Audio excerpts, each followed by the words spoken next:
right, so this new video shows the moment a Philadelphia police officer shot and killed a 27-year-old man. You know this story. And city leaders now say that they plan to provide an update at a news conference that's happening today. So Shayna is live in Center City with the latest.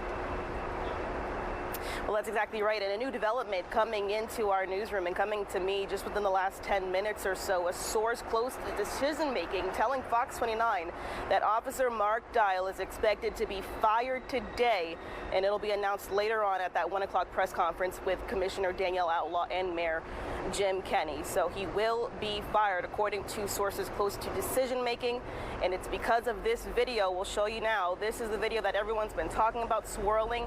It was released just yesterday from the attorney of the Irizarry family, showing the moments that 27-year-old Eddie Irizarry took his last breath. That officer firing 6 times just 5 seconds after getting out of his police cruiser. Now, if you'll remember, this all happened a little over a week ago on the 100 block of East Willard Street, just in Kensington. Police say Irizarry was driving erratically, turned down a one-way street before coming to a stop. The video shows the officers pulling up alongside Irizarry's car with guns drawn. The second officer that was in the passenger seat, according to officials, observed a knife, yelled weapon. That's when the officer who fired his gun, now identified as Mark Dial, a 5-year veteran of the force, seen on video firing 6 times into the car while that young man was still seated. The video directly contradicting the initial information given by police on the scene that Irizarry had gotten out of his vehicle with a knife and lunged at officers. By the following evening, you'll remember the department had to change their account of the shooting, stating that Irizarry was actually seated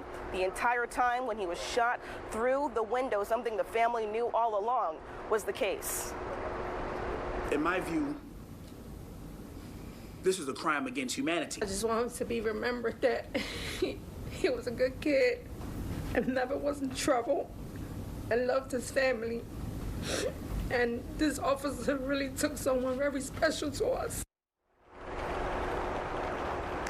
Now, it's important to note the knife that the officer apparently did see was a utility knife. According to the family, they said that Eddie Irizarry, known as Junito, didn't have a day-to-day job. He suffered from schizophrenia, but he was a handyman, so he kept a utility knife on him at all times. So also, another important note in this investigation, Irizarry didn't speak any English. He suffered from schizophrenia. So with those factors factored into the situation, that is going to go a long way in this investigation. But again, we can confirm for the first time right here on Fox 29 that sources close to the decision-making in this situation have confirmed that Mark Dial is expected to be fired later today. That'll be announced officially by Danielle Outlaw, our commissioner, at 1 o'clock, so stay tuned for that.